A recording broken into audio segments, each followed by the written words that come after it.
If you're looking for a tool to help you differentiate materials, that is, produce materials, say, for 2 or 3 different levels within a class, but around the same content, I really think I might have found a technology that can do it. I'm going to show you 2 examples, and the good news is there is a free option with this technology. Really hope you like the video, and as always, if you do, please like it, please share it, please comment on it, and of course, join me on my YouTube channel. Let's get started. So the technology is called Diffit.com, and notice if you sign up at the moment, they give you a premium account up until the 20th of December, and then obviously you just go back to the free account afterwards. And I really encourage you to make the use of the premium account and all of the options that it offers. So let me show you then how it works.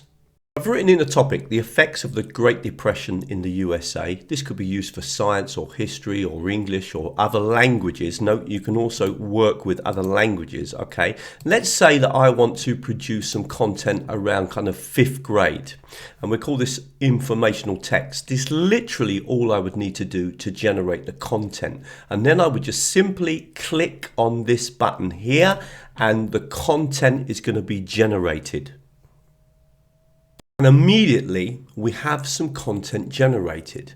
Now, if you look here, you get some pictures, and in fact you can choose different pictures that you may want to work with. And if we scroll down, you'll notice now that you've got a reading text, you've got a summary, you've got some key vocabulary, you've got some multiple choice questions, and you've got some open-ended questions and some short answers. Now, all of this can be adapted. So one thing you could do now, if you're happy with this, is just quickly print it out by clicking on print, and it will go to PDF. You're going to include everything, click export and print as a PDF file. Now let's imagine that you've got another class, or the same students in the same class, but you want to make this slightly more difficult or slightly easier. How could you adapt it? So let me close down that window for a minute, and we'll close down this, and we'll just come back to the content we produced. And there are a lot of things that you could do even to adapt this. For example, you can adjust the length. So if you want it short, or if you wanted it long, you can click on here and generate. It's going to produce a longer text, and along with that, of course, some of the vocabulary, summaries, etc. will also change. So immediately now we've got a longer text. Now also I can easily add additional content to any section. So for example, let's imagine here, I want to make this a little bit more difficult. We've already got these words covered. I'm going to add some additional vocabulary. So I'm going to ask to pull in 3 more words from the text. I can even add my own words, but I'm just going to pull them in from the text. Click on generate, and now it's added in 3 additional words to focus on. And I can do the same with the multiple choice. We've got here some basic comprehension questions. I can click on add questions, and I can add additional questions, and I can choose the type of questions that I want to ask as well. Now, I've generally been working with comprehension because I work in the area of language teaching, but I could, for example, ask for additional questions on simple reasoning or strategic thinking, etc. So let's click here and add some questions on strategic thinking. And now it's going to add 3 additional questions. Now the result is I could now print that out for my higher level students. So this way now I've got the material differentiated. It's the same topic, the same material, but I've got slightly different levels. Now, there's something really important that I haven't shown you. I'm going to close that down a minute. So obviously we've got the option of printing the material out, but if you look on this button here, we've also got the option of making this content at differentiated levels and then sharing it on Google Forms so the students can do the activities on Google Forms. In other words, they're interactive. Now, if you want to learn how to use Diffit and Google Forms together, watch the video that I'm putting up on the screen now. It takes you through the whole process. Okay, we're going to move on now and look at how Diffit and YouTube work together, and it is slightly different because Diffit deals with the text from a YouTube video in a slightly different way, but it does mean that you can build differentiated material around a YouTube video. Really hope you're liking the video, and if you are, please like it, please share it, please comment on it, join me on my YouTube channel. Let's move on then to YouTube and Diffit. So when it comes to YouTube videos, there are a few things that you need to be aware of. Now let's imagine that you found your video that you want to work with. Copy the link at the top, it's that simple. Come over to Diffit and we'll need to go back to the beginning. So we're just going to click here. Now, really important is that you click on this button here, and you'll see why in a minute, because it says preserve original text. Now I'm going to paste my link in here. So I'm going to paste this link in, and I'm not going to click on this, because if I click on preserve original text, it will extract the whole of the text from the YouTube video. I want it to adapt the text. So I'm going to be working in this particular example in level 7, let's just say, okay, and it's going to adapt the text for level 7. Now keep in mind that this could be in Spanish or French. Remember, you could put in a Spanish video and you could change the level to Spanish, and all the activities would be in Spanish as well, so you can do that. Now what's going to happen now is it's going to generate the content, but this time it's going to actually take that content, that text, and it's going to adapt it to the level of the students. Now there's a couple of other things that I want to point out to you. Obviously, one thing that you could do now is print that out and then print out another activity, for example, the same video, but say at level 8, and that would also differentiate the material. But remember, we've got lots of other ways, and I'm going to show you now an additional one.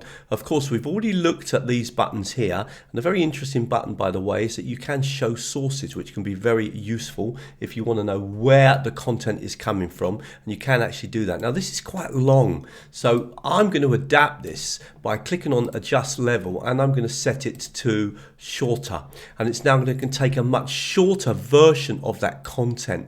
So obviously these buttons are so useful when it comes to adapting content. Now remember also that you can come in and add, so click on summary and add another point. You're not restricted to the content that's been produced by Diffit. Now I'm going to show you something else that I haven't shown you, which is again very useful for differentiating material. Just a super quick break from the video just to say, if you do like the video, then please come over to teachertrainingvideos.com. There are loads more free videos on the site. I specialize in making videos that show language teachers how to use technology. One other thing, if you sign up to the newsletter at the moment, then you will get a free 14-part course where I show you some of the key technologies that we can use in language teaching. There really are no tricks. Nearly everything that I highlight is free. That was all. Let's get back to the video. Another very interesting feature, if we scroll down to the bottom here, is that if you click on Get Student Activities, what actually happens is that you get different formats in which that content can be presented, and those different formats will focus on different things. So for example, you can look at vocabulary, or you can look at reading, and then you can choose one of these options and the content will be placed into that template. Now, this isn't something that I've made a lot of use of at the moment. I've been working a lot with using Diffit with Google Forms, but you do have this option, and again, that could be a very powerful way of differentiating, because you could, for example, focus on vocabulary for certain students, whereas you focus on reading strategies or writing strategies for other students. So you'd need to play around with these options, but what you can do is click on one of them and then export the activity, and it will export the activity inside of that template. Okay, really hope you liked that video, and if you did, please come over to teachertrainingvideos.com. Make use of all the drop down menus at the top, loads of content, and there's also some content on the front page that you can access. If you want to keep up with my work, sign up to the newsletter. You get updated with all the latest videos and the free webinars that we organise. And of course, part of that as well is the 14-part video course, where I basically highlight the most popular technologies on the website. And nearly all of the technologies that I highlight are free or have a free option. I send you a video every 3 or 4 days, and that can be really useful if you kind of want to boost your general knowledge of using technology in language teaching and language learning.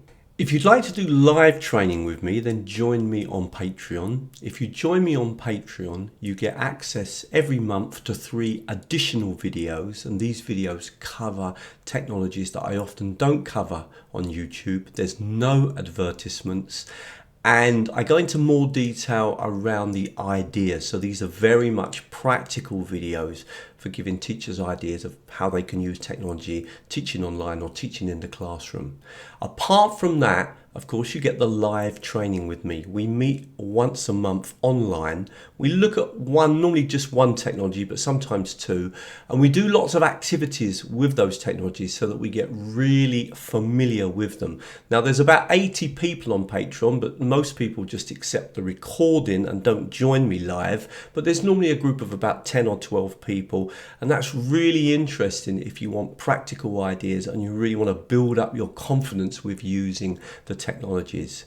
The other thing, if you join me on Patreon, you will get at this moment access to all the backdated content. So if you pay your $6 a month, not only will you get access to the new videos, but in fact you'll get access to all the many videos that are already up on Patreon. So you might like to think about joining me on Patreon and joining me for live training.